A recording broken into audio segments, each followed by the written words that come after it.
Hello aspirants, welcome to the daily current affairs by civic centre IAS. ఈ వీడియోలో state పిఎస్సీలకు సంబంధించిన ముఖ్యమైన current affairs అంశాల గురించి తెలుసుకోబోతున్నాం. ఇందులో మొదటి ఆర్టికల్ని కనుక చూసుకున్నట్లయితే, భారత అంతరిక్ష పరిశోధన సంస్థ చేపట్టబోయే కొత్త మిషన్ పేరు స్పాడెక్స్.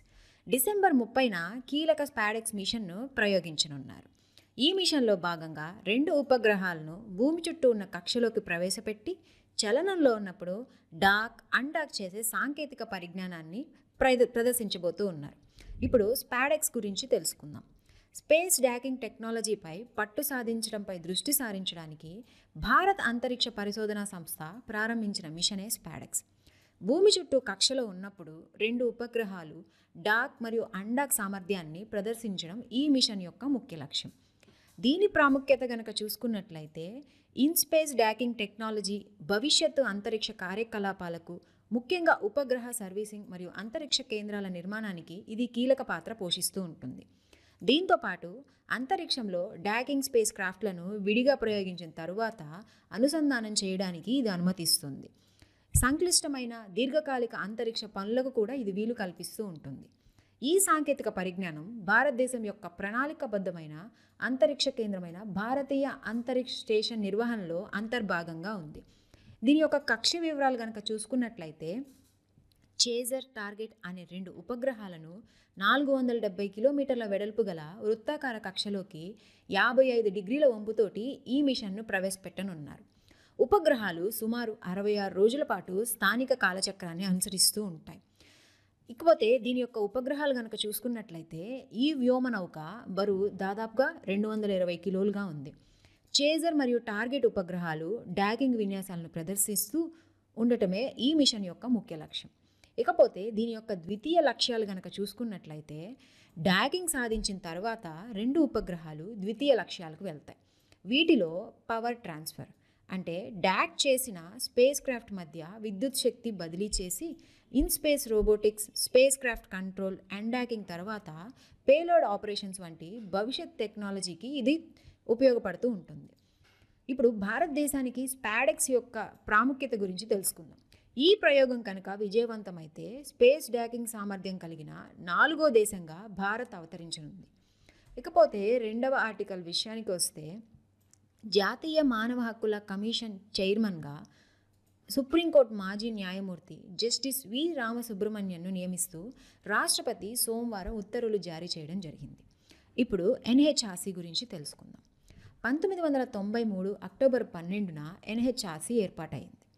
మానవ హక్కుల పరిరక్షణ చట్టం 2006 ద్వారా సవరించిన మానవ హక్కుల పరిరక్షణ చట్టం 1993 కింద దీనిని స్థాపించడం జరిగింది.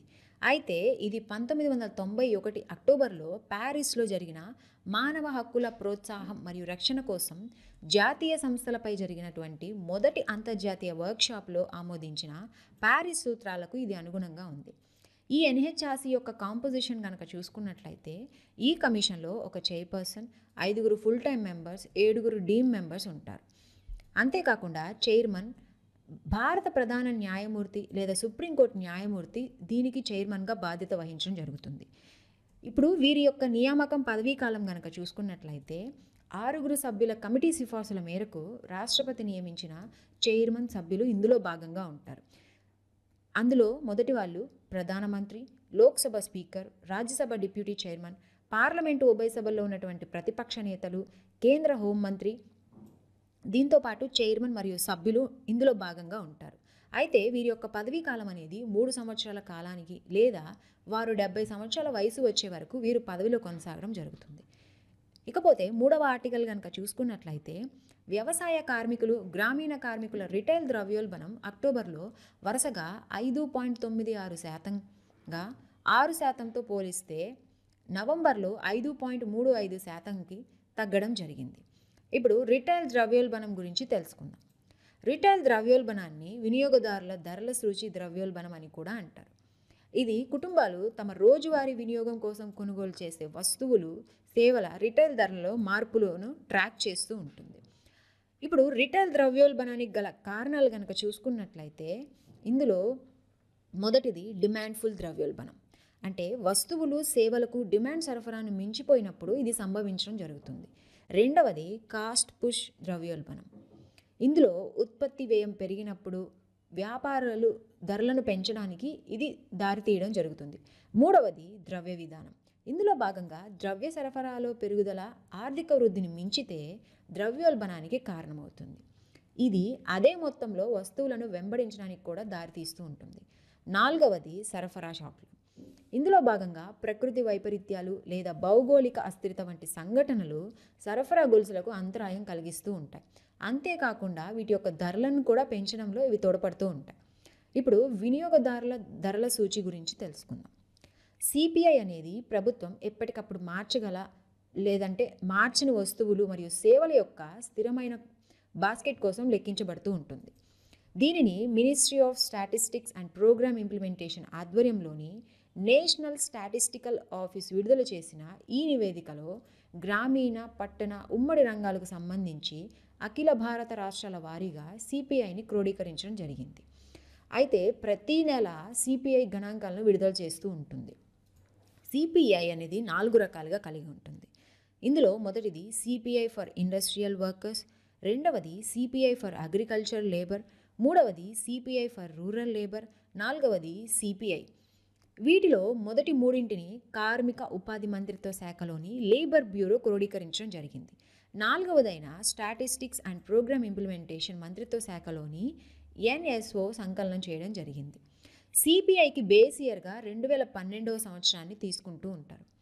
ఇటీవల కేంద్ర కార్మిక ఉపాధి మంత్రిత్వ శాఖ 2016 బేస్ ఇయర్తో consumer price index for industrial worker కొత్త సిరీస్ను విడుదల చేయడం జరిగింది.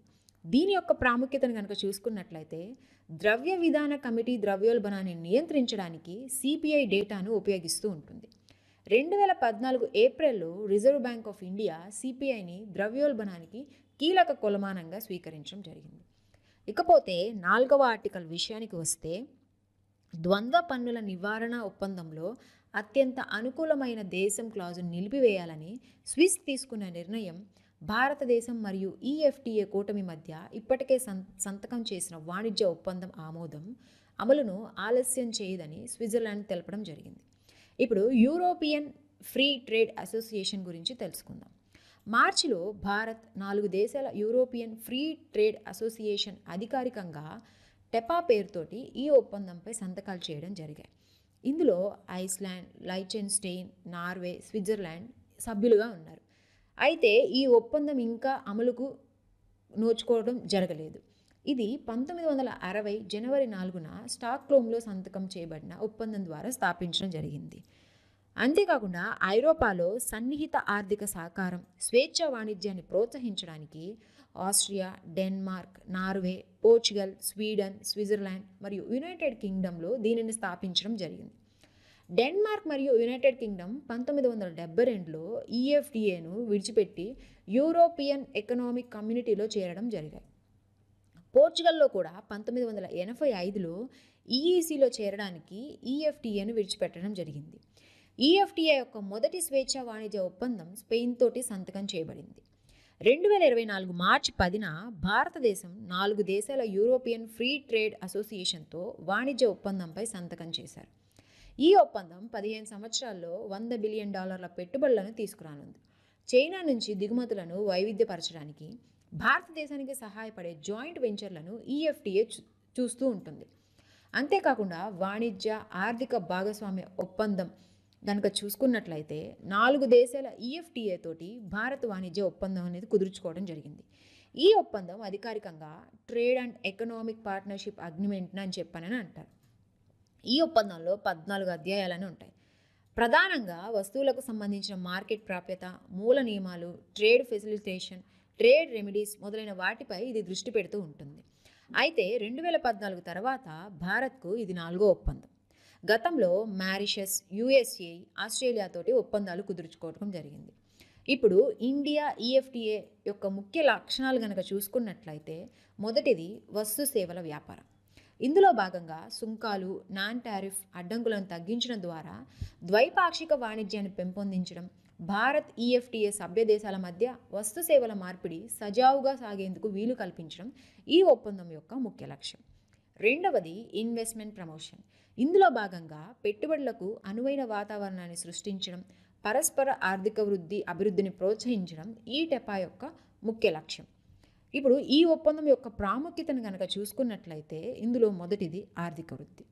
ఇందులో భాగంగా కొత్త మార్కెట్లను తెరవటం, వాణిజ్య అడ్డంకులను తగ్గించడం ద్వారా టెపా ఆర్థిక వృద్ధిని పెంచుతుందని భారతదేశం ఈఎఫ్టీఏ సభ్య దేశాల్లో ఉపాధి అవకాశాలను సృష్టిస్తుందని భావిస్తున్నారు. వాణిజ్య సంబంధాల వైవిధ్యం.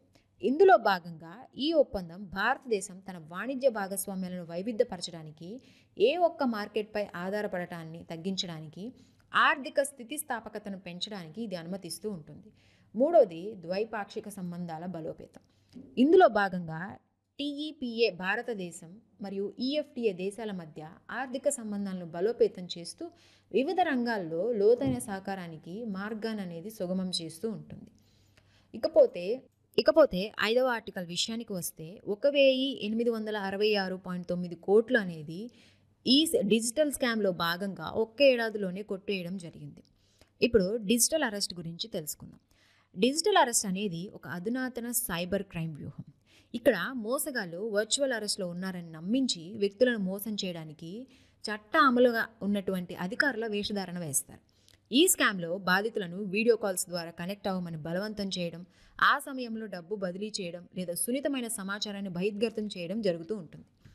ఇప్పుడు మోడస్ ఆపరేండి గురించి తెలుసుకుందాం. ఇందులో స్కామర్లు బాధితులను తరచుగా central bureau of investigation, enforcement లేదా స్థానిక పోలీసులు వంటి సంస్థల అధికారులుగా నటిస్తూ ఉంటారు. అంతేకాకుండా మనీ లాండరింగ్ లేదా మాదక ద్రవ్యాల అక్రమ రవాణా వంటి తీవ్రమైన నేరాల్లో పాల్గొన్నట్లు బాధితులకు తప్పుడు సమాచారం ఇచ్చి వాళ్ళని భయభ్రాంతులు చేస్తారు. దీంతోపాటు బాధితులను నిరంతర వీడియో కమ్యూనికేషన్ కోసం బలవంతం చేసి సమర్థవంతంగా వారిని డిజిటల్ అరెస్ట్ కింద ఉంచడం జరుగుతుంది. అంతేకాకుండా భౌతికంగా అరెస్ట్ చేయకుండా తప్పించుకునే ముసుగులో బాధితులను పెద్ద మొత్తంలో డబ్బు చెల్లించాలని ఒత్తిడి తెస్తూ ఉంటారు. మరికొన్ని కొత్త అంశాలతోటి రేపటి వీడియోలో మళ్ళీ కలుసుకుందాం. Thank you.